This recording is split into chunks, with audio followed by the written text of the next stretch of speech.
Mohamed Belkam. Mimi ni mtaalamu wa tiba asili na tiba mbadala kutoka wilaya ya Liwale, mkoa wa Lindi, hata na Ngara. Niko hapa naishi Dar es Salaam, Kizuiani Mbagala, ndio sehemu ambako nafanyia kazi Kizuiani. Nimekuja hapa kwa ajili ya kushukuru serikali ya Jamhuri ya Muungano wa Tanzania kwa kazi nzuri inayofanywa na Daktari Samia Suluhu Hassan na watendaji wake wote kwa ujumla, ikiwemo vyombo vya ulinzi, vyombo mbalimbali ambao vinasimamia maisha ya Watanzania wote. Lakini kilichonileta kwa hapa leo, nimeona nije niseme jambo moja, kwamba serikali ya Jamhuri ya Muungano wa Tanzania inafanya kazi kubwa sana, mambo mengi kabisa, pamoja na kusimamia sisi waganga wa tiba asili na tiba mbadala. Lakini zangu, taifa hili waganga wa tiba asili na tiba mbadala tunaliharibu na tunalichafua, lakini na tunachafuka sisi wenyewe waganga wa tiba asili na tiba mbadala. Tunachafuka kwa sababu ima kwa tamaa zetu au kwa miungu au kutaka sifa au kwa roho ngumu na tabia mbaya. Lakini moja kwa moja sisi sasa tunaonekana sio waganga wa kienyeji, tunaitwa wauaji. Ndugu zangu, nimeona niseme hili jambo kwa sababu linashtua. Kila kukicha matukio ya mauaji, lakini ukifuatilia matukio ya mauaji hayo, chini yake kuna mganga wa kienyeji. Ukifuatilia matukio ya mauaji hayo, chini yake kuna mganga wa kienyeji. Sasa haya maisha mpaka lini? Waganga wa kienyeji tutafanya hiyo kazi mpaka lini? Kazi yetu tuliaminiwa na wazee wetu kwa ajili ya kutibu wagonjwa na sio kufanya matukio ya mauaji. Huo sio uganga, huo ni uwaji, na wewe ni muuaji kama muuaji mwingine.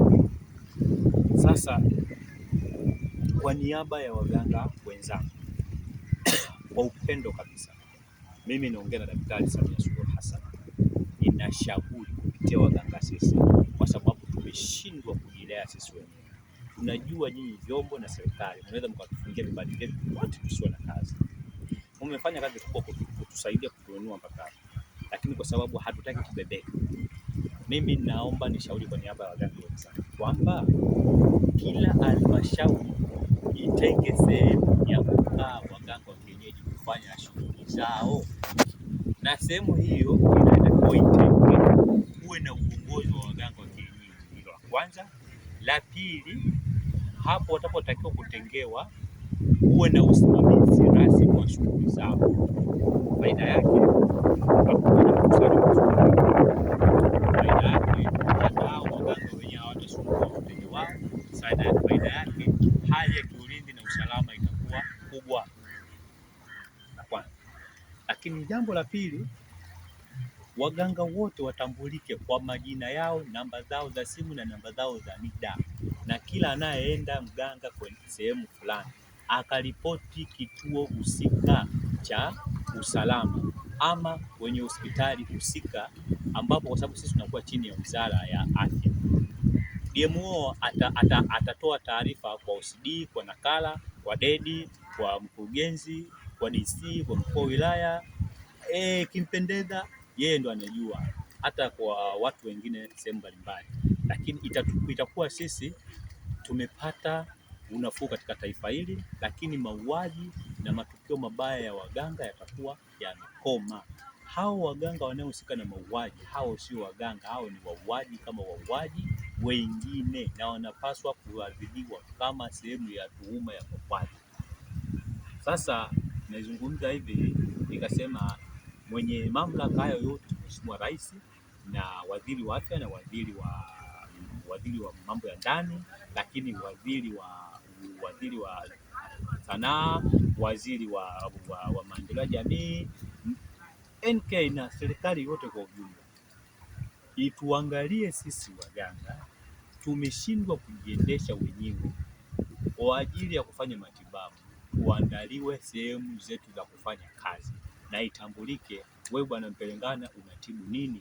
Jino ujulikane wa jino, kichwa kwa kichwa, miguu kwa miguu, kifua kifua, kifafa kifafa, kichaa kichaa, chochote itambulike hivyo, ili wewe kesho likitokea tatizo serikali iwe moja inaweza kukusaidia, lakini na wewe utatoa ushirikiano kwa serikali. Kwa sababu inatokea sasa hivi mganga anafika leo anampa mtu mgonjwa, anafanya matukio mabaya, anatoka mkoa fulani anakwenda fulani, akishamaliza usiku anaondoka, kesho unasikia sehemu fulani kutokea matukio ya mauaji. Sasa mimi kama daktari nayependa Watanzania wote, mwenye huruma na Watanzania wote, lakini sipendi hii CV ambazo tunazopewa sisi waganga, kwa sababu sisi hizi kazi tumeanza toka watoto, tuna miaka 7, mimi nimeanza 92 kazi mpaka leo niko mdogo.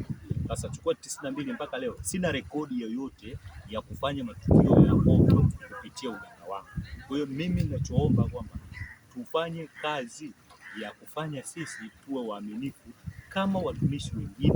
Haiwezekani leo mganga adhibiwa akili na bodaboda, anampeleka mteja sehemu fulani na anarudi salama, alafu mganga unafanya matukio ya mauaji, unakuwa ni uganga wa watu. Lakini tambulika huyo mganga umeupataje huo uganga wa polisi wa kusoma au kusoma na polisi?